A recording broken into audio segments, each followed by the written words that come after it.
So now let's talk about our liquid receiver. Now this seems pretty simple. We've just got a big old metal tank with some refrigerant in it, right? Perfect. All right.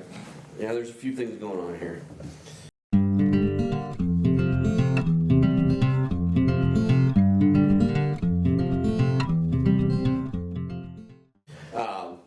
So the first one I want to talk about is the horizontal, okay? My horizontal receiver is sitting right here under my condenser, right? This is my doghouse setup, right? I'm going to put the receiver under the rack, right? I mean under the condenser, because I don't have room under the rack. It's too small, right? Then a full-size rack, my condenser is going to sit under my compressors when it's horizontal, right? Now I do want to take a moment and talk about this valve. Anybody know the name of that guy? Yes, a queen valve, or king valve. Okay, so this is what I want to discuss. Is it a king? Outlet. Is it a queen? Queen is the outlet. No. King is the, oh no, king is the outlet, queen is the inlet. Everything else Alright. is just a service valve. Okay, what these guys are talking about is not any of this LBG, whatever. Not that. This is a slang term, okay? What they just threw out there is not a real term. It's a slang term, and the slang term varies by geography. So if you were to go to Queens, New York, and throw out your queen valve, all right, they're going to be thinking of all your service valves. This valve is the outlet of my receiver. The slang term for that is the king valve, right? That's what when somebody's telling you king valve, they're talking about that, right? This is the valve that if I wanted to pump down my entire refrigeration system, I want to shut down the whole rack, and I want to pump it down, if I close that valve, the spot that it's at will starve the refrigerant to all of my cases, but leave my receiver wide open. So all that refrigerant has somewhere to go. It's going to go into the receiver. All right, that's why we call it the king. Now, what's the queen? All right, in the South, he's absolutely right. It's the other one, right? If I close off my receiver so the liquid can't get to it, that's in the South, we call that the queen. You better shut your rack off before you... But really, these are all just service valves. These just happen to be the largest ones on the rack, right? And some of the most important. Okay? But they're still service valves. It's got a stem that goes in. It's got a port I can put my gauge on, right? I can front seat it, back seat it, leave it in the middle. Just like any service valve anywhere. Proper term for this is service valve. So in my horizontal receiver, I'm going to have a couple features. All right? One is a gauge that's going to give me a percentage of liquid that's inside that receiver, if it's working. Right? Now you can see I've got the inside, right? Well, that's a piece we don't look at too often, that arm. Okay? So I wanted to talk about that for a minute, the way this works. The way that this arm moves up and down, you can see there's a little gear in here, right here. Right? The gear is going to translate this motion to this motion. Okay? This motion is moving a magnet in a circle. Right? So anything that I attach to the other side of that magnet can read that magnet. Right? In the case of my optical gauge, that I'm optical because I'm using my eyeballs to see it, right? That's simple. That needle detects the magnet. That's all that's going on. It's pretty simple. Right? I can put a switch here. It's got a normally open, normally closed spot. When the magnet goes by, it flips. That's my liquid level switch. Right? Does this make sense? Kind of important by you. Okay. So why does this matter? Well, it's a float. You can see there's a big aluminum ball on the end, right? Somebody said something bad could happen to my oil float. What was it? Filled up. Fills up with oil. All right, so this guy can fill with liquid refrigerant. He ain't gonna float no more, Nope. right? The other thing that can happen is that float, if we notice, there's a little spot right there where it attaches to this rod. Unscrew itself and That's fall a to the bottom. crimped fitting. Oh, yeah. Fall off. Could fall off. Yeah, surging liquid in the Yeah, absolutely can. All right. Anybody know why I've got a red arrow pointing to where I've got it pointing? Because it's directional. Okay. This is This is another problem. How many, Nailed it. that's a good guess, that's a good guess. All right, how many of you have been to a store and the liquid level alarm is not at 20%, it's 30? Yeah. And you're like, what the hell, why is every rack ever 20% and this one is 30? But the one next door is 20. That's because this arm, when we order this arm, when we order this switch, it comes like this, it's a 30% switch. Where my arrow is, there's a notch in the arm. You have to cut it at that notch and shorten it for it to be a 20%. Oh, yeah, guess what? Most people don't know that. So if you got one running 30, it's because somebody swapped it, and the new one works. Yes, sir.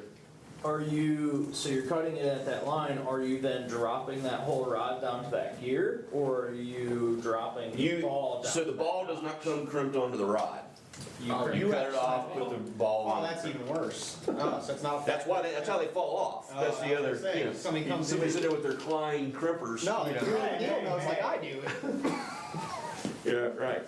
And then keep. So we've got another issue with these.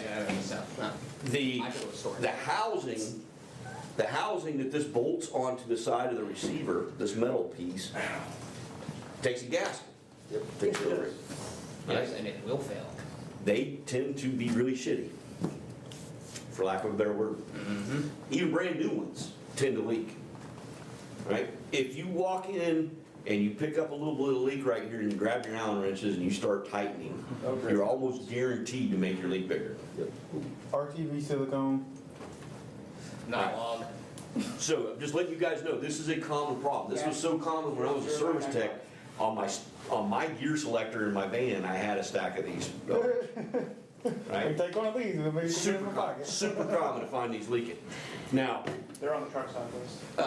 Craig Dort, Johnson Supply, you guys have heard me mention him 50 times. Hoffman, same guy, right? It's all the same place. He spec'd a gasket that is thicker than OEM. Really? Yeah, Rubber we're gasket or paper gasket? rubber, Okay. neoprene. Okay. Anyway, I recommend them. I would definitely say, you probably want, So then that's the only one. on your gear selector, have, probably need 4 or 5. Real common leak, and if you order the OEM and you go back with it, do not over tighten those cap screws. They will definitely leak. Here's another version, right? It's the exact same magnet. We're reading the magnet with the same switch that's moving the same red arrow. That's replacing that optical switch with an optical/electronic switch. So this is going to be is going to give us that 4 to 20 or 5 to 12 volt signal. You can give them either way. That an EMS system can evaluate and give you a value. All right. So the advantage of this system is it's going to show us physically with our own eyes what it's reading, but it's also going to report that in the EMS. So we're able to log. That's really the power of it. We can log the percentage. If we go into Tech Assist and you see the percentages of your receiver, it's reading this switch. That's what it is, right? If it all says 80, that switch isn't working. Somebody didn't install it properly, right? There's a bunch of those. They were all field installed by the techs. Good techs did a great job, crappy techs did a crappy job. That's how techs are. Just go to an input module on the rack. So they're supposed to be landing on the rack input module. That was another problem. If you already have, there's only 3 places to land a transducer on a rack input, rack input module. If one of them's failed, you're using 2, you need a 3rd. Just recognize that that's what that is, but it works the same way. It's got the same magnet, same float assembly on the other side. There's nothing unique about it. I think most of the new ones are 0 to 5, the old ones, the older ones. I'm sure you can still get both, but just pay attention because some of them are Yep. like 6 to 12. There are actually 12 different versions. These are Rochester's who makes these. Oh, there you There go. are 12 different versions. Anything you can dream of, they've got.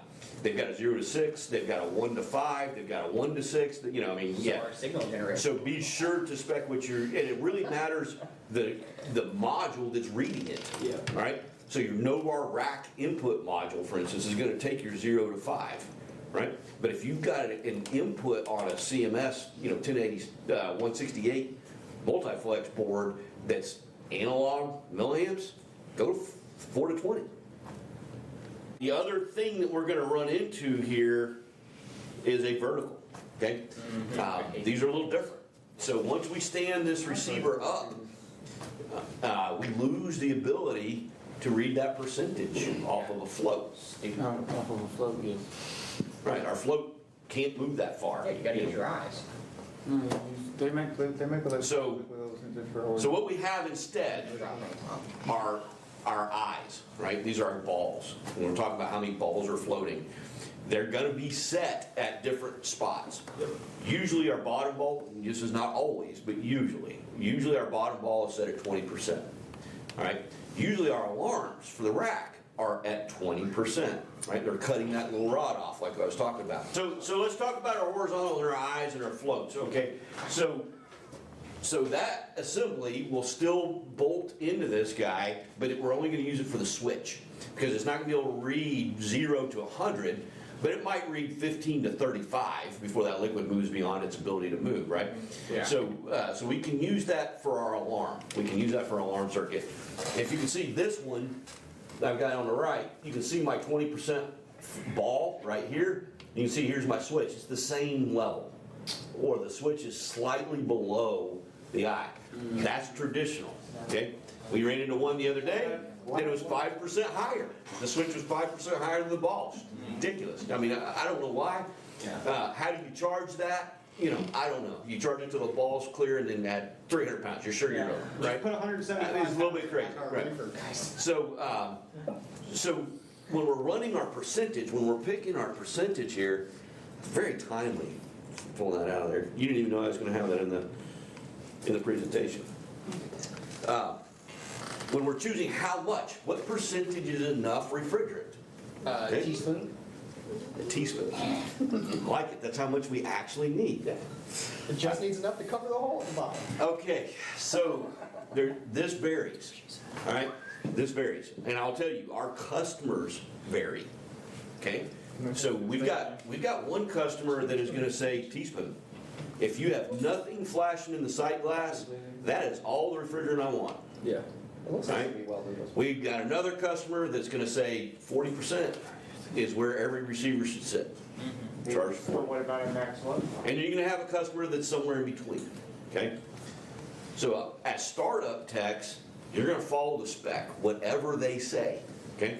If it's something we're responsible for the amount of refrigerant for, and they want everything at 40%, we're gonna charge 40%. That's what we gotta do. Like your picture on the left. If we're not responsible for that, we're gonna document how full we are before we start, and we're gonna match that when we leave, right? If they're sitting at 15, sorry, you were at 15 when I started, you're at 15 today, right?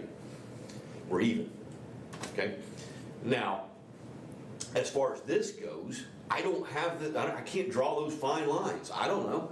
I can see I'm at 20, and then my next ball is usually around 40. Sometimes it's at 50, but usually it's around 40%. So if I float my second ball, I'm at 40%. Okay, is that too much? Is that enough? Right, Whatever they want. okay. As a rule of thumb, and this is a rule of thumb with lots of exceptions, probably more exceptions than there are things that follow.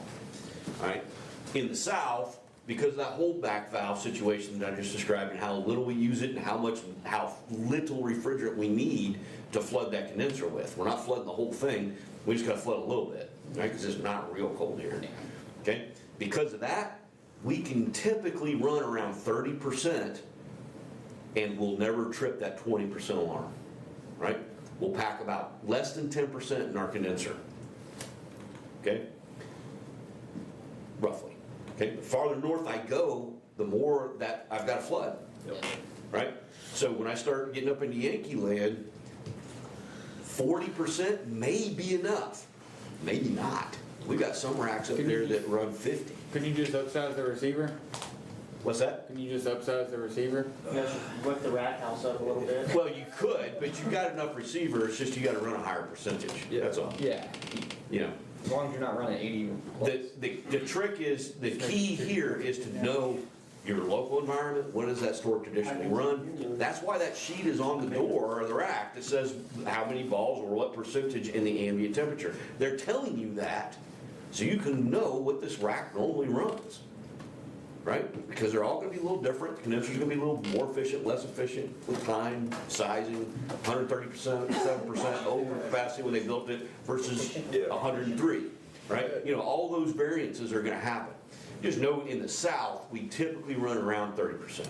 Why don't we run it at 70? Because that's too much. Ambient goes up. Yeah, What would that hurt? if you turn circuits off, you're gonna bring that liquid back to the receiver. We'd have enough room. We would be able to pump it down. Yeah, you wouldn't. Right, you would be able to pump it down. But what would it hurt? If we were running a rack at 70%, why don't we do that? Because it's a waste of money. What do you think? Because if you have a refrigerant leak, it takes you longer to find it, waste money.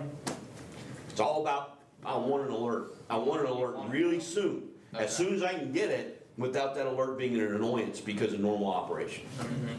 Right? I want a trusting alarm, but I want that puppy to let me know before I As soon as lost possible without. 30% of my rack. You wanna know at like 50 pounds versus 300 pounds. Exactly. Yep. All right, so that's why in the south, we tend to run 30 instead of 40. It would run just fine at 40. Wouldn't hurt a thing. But we are gonna lose 10% more before we trip our 20% alarm. About 100, 150 pounds. Yeah, Depending on, Right. depending on the sensors. Yeah, that's okay. quite a bit. But that's our customer's call. We're not really paying for that gas, hopefully. Right? Nope. Unless we did something stupid. Right? I don't know what you're talking So it's our customer's call. We will follow our customer's lead. If they give us direction, we will follow their direction. In the absence of their direction, we're gonna set these guys to 30%, or in this case, 20%, throw another 100 pounds on it, Yeah. right? Because we don't know where, right? Yeah. 20, top ball floats, 100 pounds. Okay? So that's the receivers themselves. We've got a couple more parts to it. One is the alarm, the refrigerant alarm. We're gonna go through that wiring here. Yeah, we got time. Yeah, let's go ahead, let's just do that. Okay, so I've got a float alarm on every receiver that I have, right? Normally they're at 20, sometimes they're at 30, depending on the length of my rod. That's really the only difference, okay, between that float switch. All right, I'm gonna have a light. All right, this one you can see is Walmart's, but everybody's got one, right? I've got a low refrigerant alarm light that's gonna light up. And it's gonna do that by going through some type of relay, okay? This one is energized, all right? It's gonna be labeled something like LRR. That's kind of a common liquid receiver relay. Or LRA. Or refrigerant, Low receiver alarm. RDA. low refrigerant Alarm. receiver, refrigerant, yeah, whatever. Low receiver alarm. LRR is our number. LR something. RDA, receiver discharge alarm. Okay, so let's take a look at this drawing. Now, hopefully, we've all seen this drawing before. I doubt we've mastered it. We are definitely gonna start working through this so we can understand all this. If we look at this guy, this is 208 control, my number 1 and my number 2, my black and my red. And this is a Hill Phoenix setup, but everybody's following this idea, okay? Everybody's following this. So all of our rack manufacturers, all of our customers are using this concept, right? 208, 1 and 2, Husband being neutral on 2 instead of hot. I think they're the only ones that do something different. All right, so anyway, I've got 2, it's just powered, it's powering up the load side of everything I'm trying to do. Number 1 is the guy I'm gonna switch, all right? Number 1 comes down here, and it's gonna go through my float. Well, now that we've seen the end of this thing, that drawing makes more sense. We see a little float hanging out there. Well, that's my receiver float. All right? If I close that, if I close A to B, then I'm gonna complete my circuit to my LRR coil on this relay. Everybody got that? Yep. All right, coming up here, well, here is the relay's contacts. Okay, normally open. That means that relay at rest, that contact is open. If I energize it, it's gonna close. All right, that's gonna turn on my refrigerant alarm. Make sense? All right, then we come over here, and guess what? Here's my relay, double pole. One pole is turning on that little red light. The other pole, if I close this, I'm coming out of my EMS board number 2, input number 5, and I'm closing that and I'm sending it back. I just told my rack controller I'm in receiver float. on the other side of my relay. Right? My rack is now gonna shut off my heat reclaim. It's gonna pass that data on to IoT and say, you do what you want. IoT is gonna say, send a text. Right? Or if it's SEG, they're gonna say, suppress another 48 days. Right?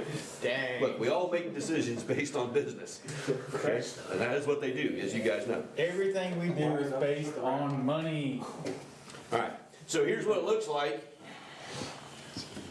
Right, this is what happens. So I close this switch, I energize this coil. When I energize this coil, this relay changes states, and so does this one.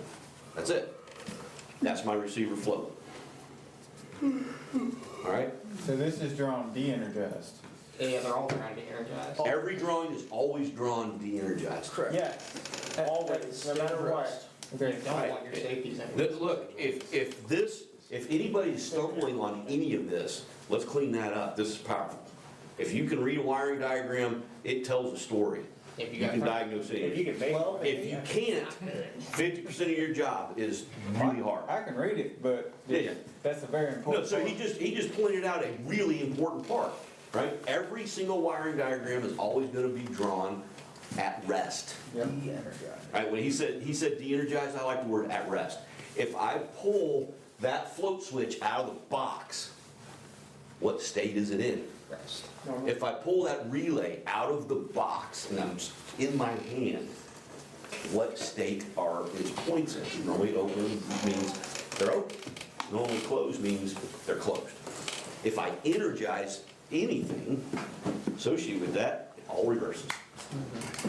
Let's move through our pop-off valve. Okay, so when we're talking about pop-off, we're talking about a pressure relief valve. Yeah. This screws onto our liquid receiver. Yeah, it's not a good. All right, so we talked just a minute ago about why we don't want to overfill our receiver for monetary reasons. But let's talk about safety. Too much. All right, any vessel that has a liquid and a vapor in it, if we fill it 100% full of liquid and isolate it, it becomes a bomb. Right? This is water tanks, right?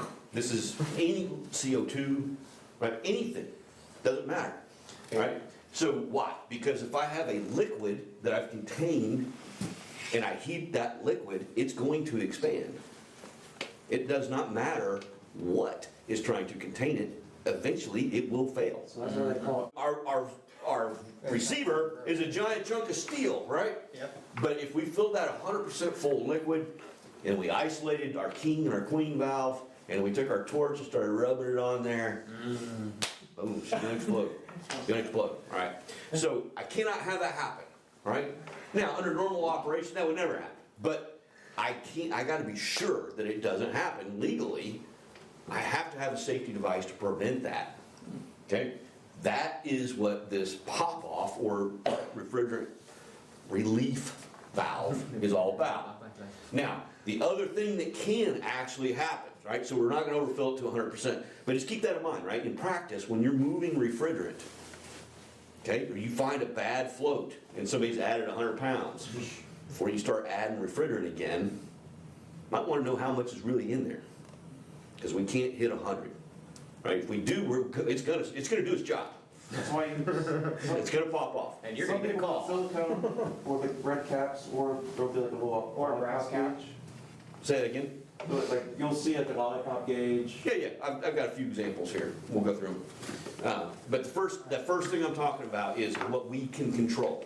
All right, if we're moving refrigerant, we're pumping things down, we're intentionally moving refrigerant into the receiver that's not normally there, we should stop at 80%. All right, 80% is the standard safety protocol, right? 80%. 90% is, I'm jumping out of an airplane with a parachute, but I don't have my reserve today. Uh-oh. Right, okay? So just know that, right? 100% is I'm jumping out of the airplane with no parachute. I'm going to absolutely pop off, right? It's going to happen. 1 degree, okay? And she's gonna pop. All right, Or if you don't. so just be aware of that when anytime I'm moving refrigerant. So I just touched on, if I've got a bad receiver switch. I don't know how much refrigerant's in here. How do I know? Torch it. FLIR camera. Torch it. All right, somebody just said torch it. Clear camera. So what we're talking about is not firing up your cutting tip on your oxyacetylene rig and going at a receiver, right? Yes. We're not doing that, because that will burn through it, okay? We want to bring some heat, but not that much, all right? We're looking at propane, torch, MAP gas, something like that. Small butane. They cannot, under any circumstances, damage the receiver. So seriously, propane torch, blowtorch, MAP gas blowtorch, kind of ideal, right? And what we're gonna do is, on that receiver, on that horizontal receiver particularly, it's really easy because it's not very long. We're just gonna heat up a path, all right? On our vertical receiver, it's gotta be a lot bigger, right? But we're just gonna heat up a chunk of that metal, okay? How hot? I don't know, 200 degrees, right? Pick it up somewhere in that ballpark. When the paint starts bubbling, stop. All right, you've gone a little too far, back off. Go to the paint bubbles and then back up. Yeah. In all an right. inconspicuous So area. here's how I'm gonna do it. Now, I can tell you this is exactly how I'm gonna do it. I'm gonna tell you this is not what the safety guy would recommend, all right? I'm gonna take my hand, I'm gonna start very low, and I'm gonna move towards where I heated, right? And I'm gonna feel, is there a temperature change? I'm hoping no, right? If there's no temperature change from away from where I heated to where I heated down low, that means there's liquid there. I got liquid, right? So I'm just gonna do that, I'm just gonna keep working my hand up until I start, as I get close, oh, I feel it's getting hot, right? That's my liquid level.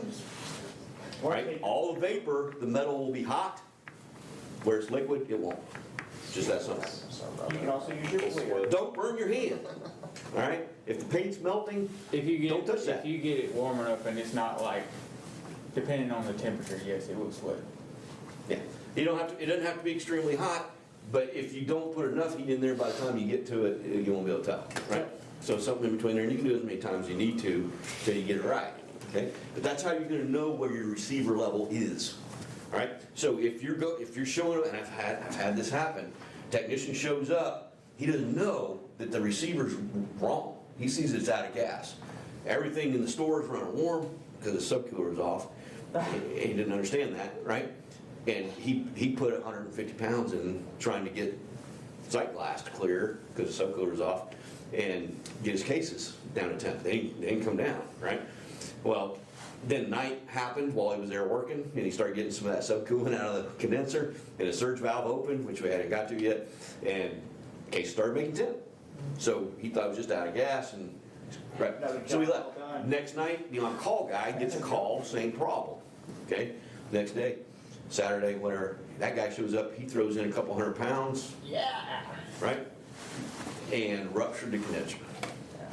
Blew the condenser apart on a rack. Well, that's a real danger. That can happen. His pop-off didn't pop off because there was a weaker spot.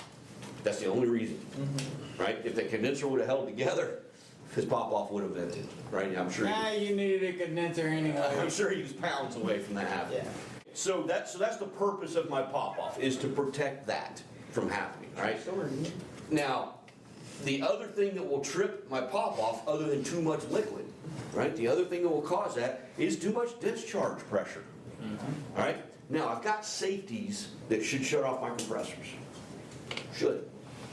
If one of them fails, just one, and I lose all condensing, and I have enough heat outside, where's the limit?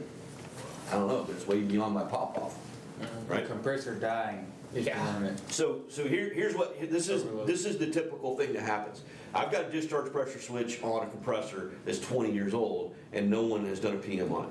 No one's tested it. Yikes. Right? And it's slowly drifted over the years, and now it's a 500 PSI switch.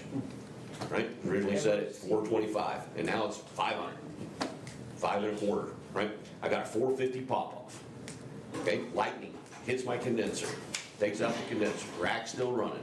All my compressors lock out on high pressure, except for one. Yep. Right? My pop-off's gonna open. Gonna pop off. And we're getting a call. Yep. So when we show up, we're gonna find our condenser problem, we're gonna work through that, we're gonna get all of our stuff running, and then we're gonna be out of refrigerator, right? Is it a spring thing, like, so it's gonna, like, kinda like a CO2 where it's gonna bleed down to a certain point, or is it, once it's popped? No, it's gone. No, So it's here's the gone. problem, since I don't have a safety resetting that compressor, shutting off that compressor's still running, it's gonna keep popping off as long as the compressor's running. Oh, yeah, Because it's true. generating the pressure. Yeah. Now, as far as resetting, okay, if, let's say that pressure switch was exactly the same pressure and that compressor shut off right after it tripped, okay? Can't happen. It will reseat and stop venting. Now, it is not rated to hold charge after it has opened. Oh, one and done kind of thing? One and done kind of thing. So that means if I fire up that multi-bazillion dollar D-Tech that I have that can find anything leaking, Uh-huh.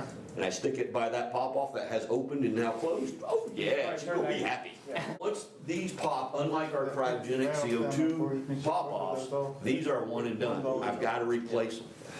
I have to replace them, okay? Now, this is the simplest version that there is. It's just one pop-off that screws right into the receiver and vents nowhere. This will vent in the motor room with me and kill me. Nice. That's my safety Like your device. exhaust fan. That's my awesome safety device. Your awesome safety device is your head hitting the ground. Of course it will, it's a supplicant, right? So if you guys hear this thing take off, right? If you're in a rack and this thing is taking off, you may want to stop and turn off the compressors on your way out the door so it stops. Yeah, If you got time. Control breakers. But the last thing you need to be doing is worrying about anything but getting to oxygen, getting out of the rack. Get out of the rack. Here's the second version of this. This is the second. All right, the first one just dumps, right? Now that one may have a pipe that runs outside. Okay. All right. Second version, I've got two pop-offs, and they're at different pressures. Right. My lower pressure is going to pop off, and I've got a pipe that comes out of it, and it goes to my suction. It's gonna blow that discharge into my suction, right? I'm gonna lose my horsepower, I mean, that ain't great, but it's, yeah, I'm not venting my refrigerant, That's exactly what happened in 1086. okay? The one underneath that, atmosphere. Right, and they're usually 25 PSI difference, okay? So that same scenario I had with the compressor, all my compressors lock out, but one, it keeps opening this guy up, it keeps dumping it into suction. I don't lose any gas. You also don't know if it popped off or not. Oh, I you're have here. no idea any of this has popped off. Yeah. Now we've come up with a way to service this guy. Yep. And I wish I could tell you that I found this drawing quickly. We're proud of you. Well, there's man. that style. There was some time. There was some time. I've explained this repeatedly, right? But this drawing just makes it all so clear. So what I've got here, guys, I've got two pop-offs, all right? The system is always going to be open to at least one. All right, so it's impossible for me to turn off my pop-off, right? But now, I can turn off an individual pop-off and replace it without taking my whole system down and removing all my refrigerant from my receiver. Now I've got a way to service it after it's popped off. I can change it, right? The way this thing works, here's my plunger. It either stops here and isolates this guy so I can take him off, or it stops here and isolates this guy. But my refrigerator is always open to one or the other, It's and it's both of them. right? So there's nowhere to close. Yeah. So you change one at a time. You can change Change them one at a time. Same That's thing. exactly right. There's the ball valve style too. Right, there is a ball valve style that it works exactly the same way. I cannot turn it off, there is no off. There's also- It's on this side, on both, or on this side. There's a 90 degrees. All right, and so we should leave this set on to one or the other, not in the middle. They don't have an arrow. Right, we front seat or back seat, this doesn't matter which, we just don't leave it in the center. We don't want both to pop, same guy. Yeah. Sometimes. Oh, okay, or talking about the same one. All right, this is what Chad was talking about, okay? So this is our latest iteration. It's actually pretty kind of slick. So everything up until now, one of our challenges has been, I walk in, I'm out of refrigerant, and I'm not really sure why. Right? I don't know that this thing just blew 100 pounds into the atmosphere. I'm looking for a leak I cannot find. Right? Happens. Right? This guy on the right solves that problem. So if I walk in and I see these gauges, I don't have to guess anymore. But what's going on here is I've got, in this little piece of brass down here at the bottom, I've got a rupture disc. Right? This is a disc that is sealed normally, but when it crosses a specific pressure, bursts and opens. Yep. All right, that's gonna be my pressure right before the pop-off actually bursts itself and vents. Okay, so 450, I'm gonna have 435, 445, something like that on my rupture disc, right? So if my rupture disc opens, That needle's gonna. I'm gonna see the pressure on this gauge. Now normally these are actually suction gauges from a manifold set. Yeah. Right? If you ever seen them, if you walk in a rack and you see one that is not at zero, So they burst and then stop? all right, so when it bursts, it's gonna read the discharge pressure through here, Yep, right? And then that discharge pressure is gonna vent yep. out of my pop-off. When my pop-off reseats and the pressure falls, I'm still gonna show discharge pressure right here. Okay, so you still will see the pop off. Because your bottom one's gonna reseat first before your. But it's because it's. The bottom one will rupture never disc. reseat. Yeah, it's the rupture disc. The rupture disc ruptures and it does not close again. So how do you know, how do you know Right, that? because you'll see discharge pressure. You're gonna see discharge pressure here instead of It zero. should be at zero, and then, because Correct. that's what I was asking, is if it bursts, does it maintain that? Not the pressure it tripped at, not its But it- highest, Yeah, but right? it will tell you. But it will show you discharge pressure. That's what I was asking. Right, it's gonna show you pressure on the liquid receiver. Right, okay, Yeah, that makes sense. right. So if you walk in and you don't see zero, you That's know wrong. it vented. At some point, Right. yeah. So you need to order a rupture disc, and then you've got this valve. You isolate that side of the tree. You Yep. move it to the other side, right? If the side that's active is the side that's showing the pressure, which it probably is, move the tree to the other side so that your other half is working.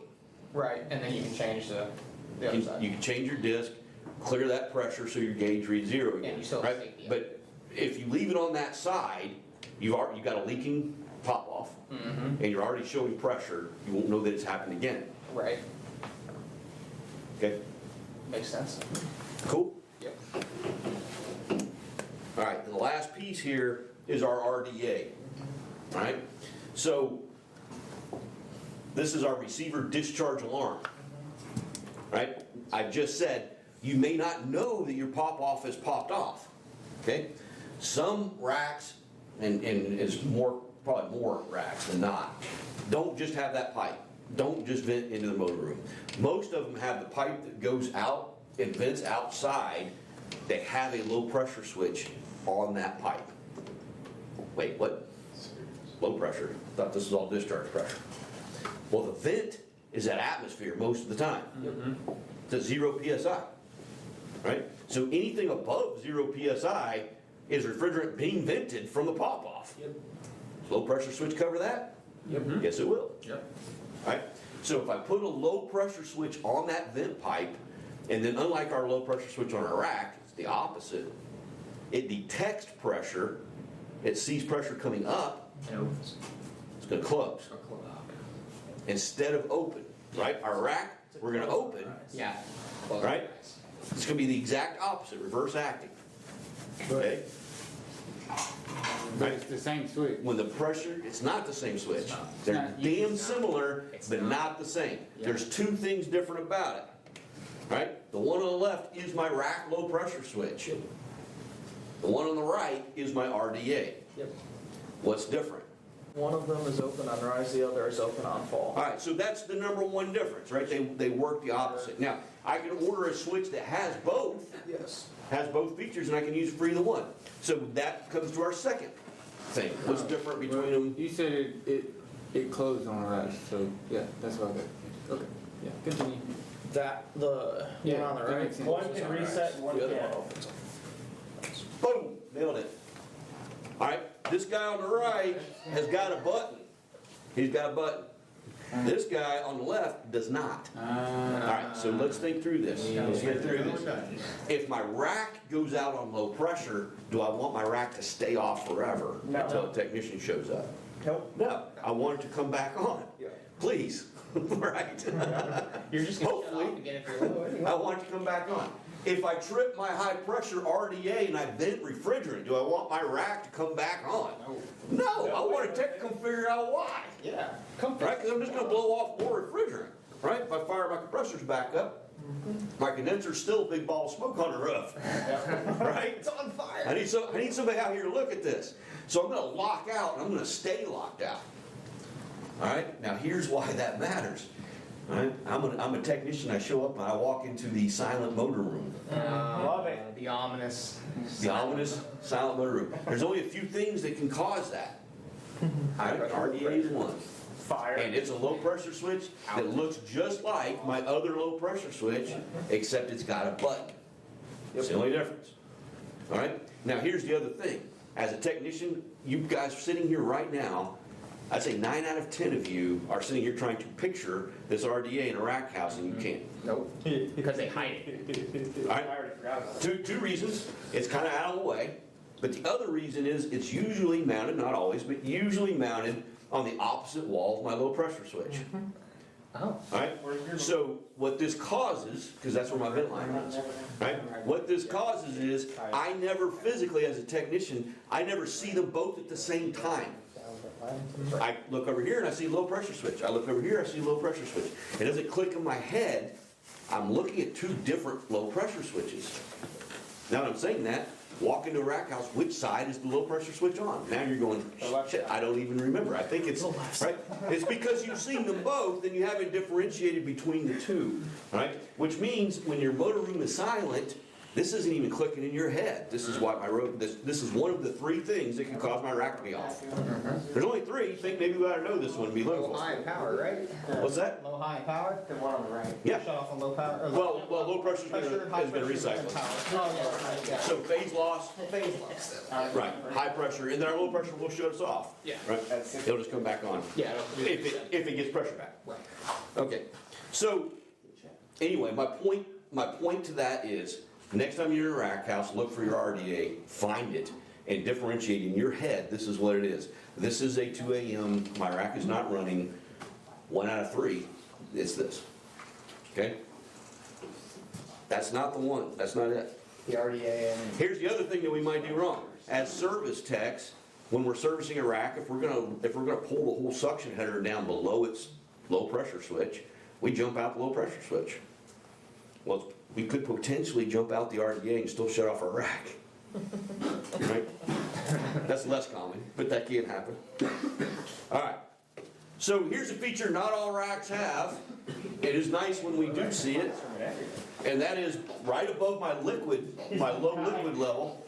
And we're almost wrapped up, guys. Right above my low liquid level, I may have a light that is discharge, RDA. All right? I'm gonna have the relay. The relay is gonna be second. My PMR is number 1. My RDA is number 2. My low liquid level alarm is number 3.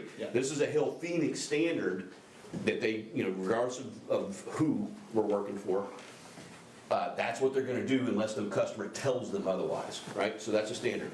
Because of that, everybody else does it too. Kaiser, everybody else, right? 1, 2, 3. All right. We've seen this drawing before. The bottom one is my liquid level that we just went through, my receiver. Well, here's RDA right above it. Here's my low pressure switch. Closes on rise. So what we're going to see is something very similar. We're going to see the RDA's got a coil on a relay. Yep. We got a normally open switch that turns on all the light. This looks very much like our low receiver. Over here, right next to my low receiver, I'm doing the same thing. I'm closing a point to my control. Well, how is that shutting off my rack? What this is going to do, it's going to light that alarm. It's going to light that red light. It's going to tell my rack controller. Now, my rack controller could be programmed, if it sees this, to shut off my compressor. Potential. So this is what that circuit looks like when we close this, right? This switch closes. I energize that coil. That causes that switch to close and that switch to close. Right? We all good here. Yep. Same. All right. Here's our same drawing. All that's happening up here. Okay. Let's check out this line. So that was 1 and 2. This is 2 still over here. This is 3. All right. This is my other second leg of 208. This is what's feeding my compressors, right? Here's my compressor contactor. Right? I'm trying to energize all that. All right. Well, check this guy out. I got low pressure switch. My LPS1, is that my RDA? No, No, that's LPS, low pressure switch. your RDA is your. So this is my actual rack low pressure switch. So I have two, right? This is my rack low pressure switch, and then here's a contact going through that relay for RDA that's normally closed. Bum, bum, bum. All right, that is energizing, that is giving me power to my time delays. If either one of these open and then close again, You shut it. my time delays are going to time. And that's gonna, That's the only reason they will time. That's it. All right? So most of the time, they are timed out and not doing anything. Yep. Right? If I come down here to my compressor, Or if you shut off. Here- Power to the rack. here is TD1. That is my time delays contacts that TD1 controls. use your RDA or. If I de-energize my time delays, I open this contact and I shut off my compressor. All right? So that means if I energize RDA right here, my normally closed contact Is open. opens. That's so metal. I de-energize my TDs and my time delay defaults to normally open. And I break power to my contactor. That's all. That's how I actually do it. We learned that week one. All right, now we're going through the drawing. This is how it actually happens. So this is one of those critical pieces. Are we, everybody good? I don't. Yeah, I like that. We're about to wrap up. Everybody good? Yeah. Everybody's got this. Good enough. All right, that's the end for today. Thanks for watching. If you're willing, give this video a thumbs up and drop us a comment. Don't forget to hit that bell icon to stay updated with all of our future videos. And as a quick reminder, HVAC School isn't just a YouTube channel. Dive deeper with us at our main website, hvacrschool.com. Curious for more knowledge on the go? We've got you covered. Tune into the HVAC School podcast, available on all your favorite podcast apps. And while you're at it, join our thriving Facebook group. Also, don't miss out on our free mobile applications available for both iPhone and Android. We're all about community. For techs, by techs.